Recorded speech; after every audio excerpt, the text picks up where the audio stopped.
things where the unknown is not able to be pulled into one's field of perception.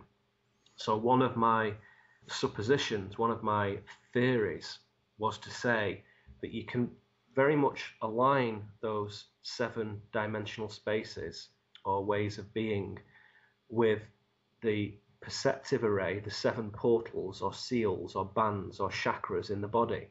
So if you're only really going to fire on those first 3 cylinders of the root, the sacral, and the solar plexus as ways of modulating energy, you're only going to see those 3 densities of being. You're only going to see the humans, the animals, the plants, and the rocks. And that's fine. That's okay, because they're legitimate, credible, important parts of the universe.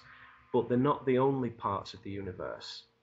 In fact, they're only 3/7 of it, to be exact. And so we're missing out an awful lot of stuff. And my kind of central philosophy really is to say, if you go about your spiritual practice, one of the first stages is to put the mind in order, and is to clear house and to clean up, basically. And if you go about that in the right way, some of it being psychological and emotional and psychic, but all pretty understandable stuff, that some of which we covered in the workshop briefly, which people responded very well to and understood and knew that it was important. You have to clear the mind, and you have to discipline the mind before you can do any, let us say, higher dimensional work. Because if you don't, the mind really generates a sort of static which prevents a clear signal from being able to be received or transmitted.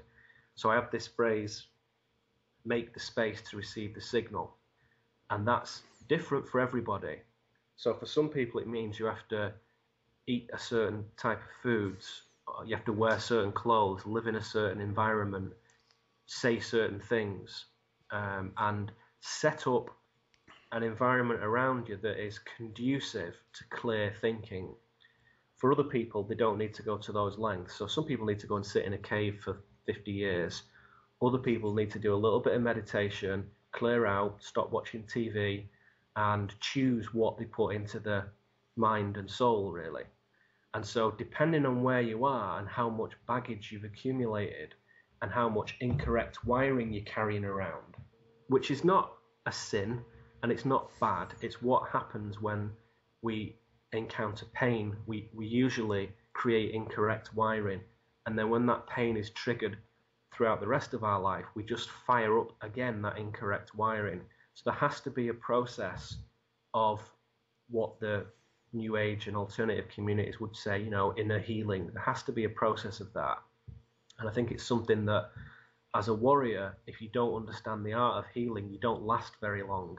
So it's not a feminine thing, it's not a New Agey thing, it's actually a warrior's discipline is to understand healing. And when I've done karate and kung fu in my life, understanding how to heal injuries and dislocations and sprains and ligament tears and so on is part of the art of the martial practice. It's understanding how the body works. And so the healing with offense and with defense, it's all part and parcel of the same thing. And so it is with consciousness, so it is with the mind, that we have to understand that we can't really just leave our old way of life behind with all its unresolved problems and traumas and dark areas. You can't just jump ship and leave the scene of the crime and say, well, I'm living a different life now and I'm wearing these robes and I don't need to do all that old shit that was difficult and made me feel bad. You can't do that.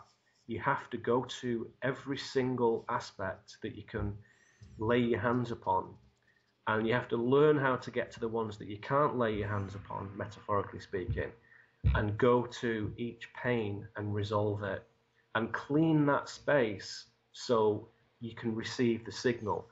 Because left to their own devices, again, same message, humans can do all this without too much trouble.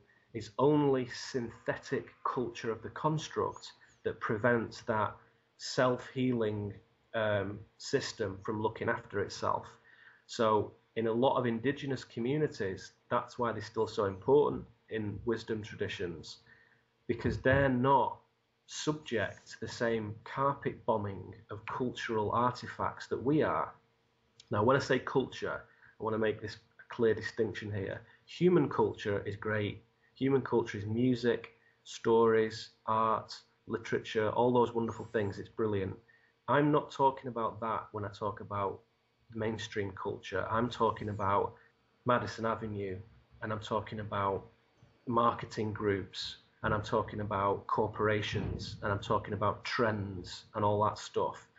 That sort of culture, which is not human culture, is very artificial, it's very synthetic, and it's not for the people at all. That's a very different thing. So if tribes in Europe and North America and Canada and Africa and Australia and Eastern Europe are not subject to that bombardment, even now, many of those communities are still in that same pristine condition. Fewer of them, of course, but still relatively large in number, comparatively speaking. If they're not subject to that, they can create the space for that signal very easily. So Aboriginal people have, in certain communities, particularly in the northern regions, the northern territories, have very, very open and normal telepathic capabilities, which we would consider as remarkable or paranormal or weird or scary or excellent. To them, it's just something that they do. So when a father dies 200 miles away, the son knows, even though he's on a hunting party, and he has no way of knowing. And in some of those regions, of course, there's no particular telecoms or whatever. So, many communities will bring certain technology in to help them, but they also respect the land by keeping it low tech. So they don't have the things that would enable us to communicate on those distances. They're doing it on the organic, old school internet. All right. So there's no silicon, there's no wires, there's no satellites. They're doing it through the energy grid, the electromagnetic field that permeates all the earth and the rocks and the trees and the sky and is fired by the sun. They're using the organic internet. And so that's why we can't discount these people. And I'm sure nowadays most sensitive, intelligent people don't anyway.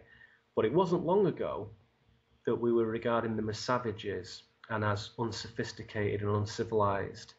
And that's because they didn't have any adeptness in all the paraphernalia of our modern culture. They didn't know, what televisions were, and they didn't know what knives and forks to use in a fancy restaurant or whatever. And so we disregard them.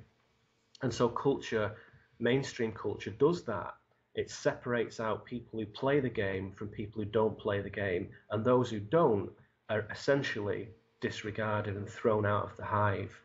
And so going back to your earlier question, Tom, about this awakening, more and more people at the basic level are happy to leave that hive now and do what they need to do to put some bread on the table. But apart from that, they're no longer aspiring for the same things that our parents and grandparents did. They're not bothered about having a nice big 6-bedroom house and 3 cars and a swimming pool and being respected by, the mayor and the people in the community or whatever. There's no distinction in that anymore. There's no distinguishing allure of that whatsoever. In fact, it's considered a bit crap, really. And so people are taking hold of their own independence in a much more healthy and normal human fashion. So that is definitely something that we can all see if we look closely enough. Right. One of the things that, as far as the telepathy, for myself, and I've heard a lot of people complain about this, when you're in that in-between stage between awake and asleep, and you could pretty much remember what's going on, sometimes I'll have like a telepathic message, and it'll either be garbled or very low. And one day I said, "Speak up, I can't hear you." I said, "No matter how loud I speak, you still won't be able to hear me." So my question to you, for a lot of us who are starting to get either messages from other humans or beyond, is that because of the blockage that we've created, or is there a way that you yourself do to unblock these? Yeah, that's a good practical question. It's important, this. I think